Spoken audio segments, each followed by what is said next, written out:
नमस्कार। आज हम अपने शरीर की कुछ ऐसी सच्चाइयों पर बात करेंगे जो शायद हमें सोचने पर मजबूर कर दें।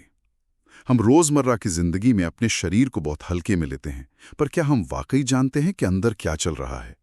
कितना नियंत्रण हमारा है और कितना कुछ हमारी जानकारी के बिना ही होता रहता है? देखिए, हमारे पास जो जानकारी है वो ठोस वैज्ञानिक समझ पर आधारित है।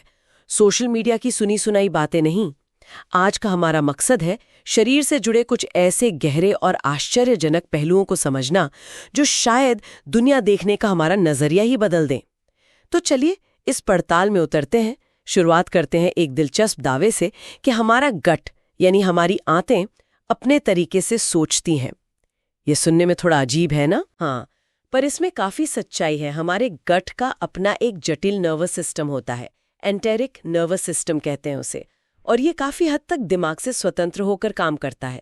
सिर्फ पाचन का ऑटो पायलट नहीं है ये एंटेरिक नर्वस सिस्टम सीधे मूड को प्रभावित करने वाले न्यूरोट्रांसमीटर बनाता है, बिल्कुल वैसे ही जैसे दिमाग में होता है।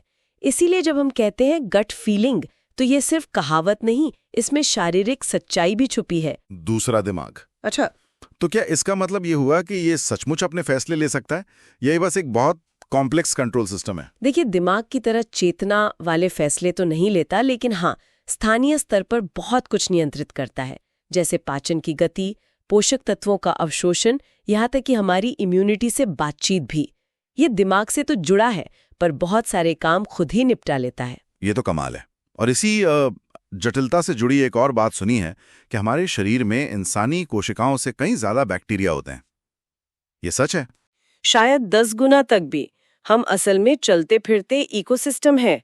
ये सूक्ष्म जीव, जिन्हें हमारा माइक्रोबायोम कहा जाता है, पाचन के लिए, प्रतिरक्षा प्रणाली को ट्रेनिंग देने के लिए और यहाँ तक कि कुछ जरूरी विटामिन बनाने के लिए भी बहुत महत्वपूर्ण है।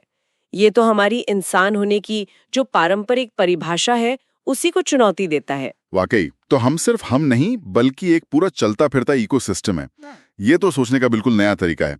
और जाहिर है, इन किराएदारों यानी हमारे माइक्रोबायोम को स्वस्थ रखने के लिए हम जो खाते पीते हैं वो बेहद जरूरी होगा। यहीं पे ये प्रोटीन पाउडर और मल्टीविटामिन जैसी चीजें आती हैं। लेकिन क्या ये वाकई मदद करती हैं या सिर्फ विज्ञापनों का माया जाल है? क्या जानकारी मिलती है हमें? हाँ, ये एक अहम सवाल है। विश्लेषण से पता चलता है कि इन सप्लीमेंट्स के पीछे की सच्चाई अक्सर विज्ञापनों में दिखाई जाने वाली तस्वीर से काफी अलग होती है। कई प्रोटीन पाउडरों में हो सकता है दावे से कम प्रोटीन हो या फालतू की शक्कर भरी हो, और मल्टीविटामिन की जरूरत या प्रभावशीलता भी वो हर व्यक्ति के लिए अलग होती है। सबके लिए ये कोई रामबाण नहीं होते। साथ ही फूड लेबल्स भी कई बार पूरी कहानी नहीं बताते। तो ये कुछ ऐसा हुआ जैसे कोई किताब खरीदें जिसका कवर तो बहुत आकर्षक हो, पर अंदर के पन्ने या तो खाली हो या कहानी कुछ और ही हो। हाँ, कुछ वैसा ही समझ सकते हैं आप। छिपी हुई शक्कर, अनहेल्दी फैट्स या गुमराह करने वाले हेल्थ क्लेम्स, इन सब के चलते हम अनजाने में ऐसी चीजें खा लेते हैं जो शरीर के लिए उतनी फायदेमंद नहीं होती जितना हम सोचते हैं। हम सोचते हैं कि हम कुछ हेल्दी खा रहे हैं, जबकि असल में वो शायद उतना हेल्दी ना हो। और ये सब उस शरीर में हो रहा है जो लगातार खुद को बदल रहा है। कोशिकाएं बन रही हैं, मर रही हैं, हमारी त्वचा कुछ हफ्तों में नई हो जाती है, पेट की अंदरूनी परत तो कुछ ही दिनों में बदल जाती है। ये निरंतर बदलाव भी अपने आप में हैरान करने वाला है। और शरीर की इस जटिल मशीनरी में लिवर और डीएनए जैसी चीजों की भी अपनी छिपी हुई ताकतें हैं। इनके बारे में सूत्रों में क्या खास बातें सामने आई हैं? हाँ, बिल्कुल। लिवर शरीर का एक अद्भुत डिटॉक्सिफायर है, ये तो हम जानते ही हैं, पर ये 500 से ज्यादा जरूरी काम करता है। इसमें खून साफ करने से लेकर पित्त बनाने, मेटाबॉलिज्म संभालने, हार्मोन्स को संतुलित करने और ब्लड शुगर को मैनेज करने जैसे अहम काम भी शामिल हैं। शायद ये कम लोग जानते हैं। और इसकी खुद को ठीक करने की क्षमता भी गजब की है।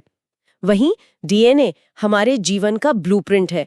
ये न सिर्फ पीढ़ी दर पीढ़ी जानकारी पहुंचाता है, बल्कि हमारी हर कोशिका के काम को निर्देशित करता है। इनकी कार्यप्रणाली समझना अपने आप में एक गहरा विज्ञान है। तो आज हमने देखा कि हमारा शरीर कितना अद्भुत और जटिल है।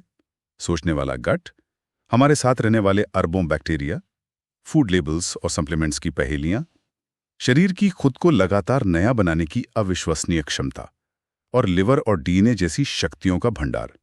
बहुत कुछ है। हाँ, और ये तथ्य सिर्फ रोचक जानकारी के टुकड़े नहीं है, ये हमें याद दिलाते हैं कि हमारा शरीर कितना लचीला है, कितना अनुकूलनीय है, लेकिन साथ ही बाहरी प्रभावों, खासकर हमारे खान-पान और हमें मिलने वाली जानकारी के प्रति कितना संवेदनशील भी है। ये हमें अपने शरीर को सिर्फ एक मशीन की तरह देखने के बजाय एक जटिल, जीवित और लगातार बदलते इकोसिस्टम के रूप में समझने और उसका बेहतर ख्याल रखने के लिए प्रेरित करता है। और यहाँ एक विचार छोड़ जाते हैं श्रोताओं के लिए सोचने को। अगर हमारा शरीर वाकई लगातार बदल रहा है और इस पर हमारे खान पान, हमारी जानकारी और शायद हमारे विश्वासों का भी इतना गहरा असर पड़ता है, तो इन छिपी हुई सच्चाइयों को जानने के बाद हम अपने इस रोजमर्रा के साथी की देखभाल के तरीके में क्या बदलाव ला सकते हैं?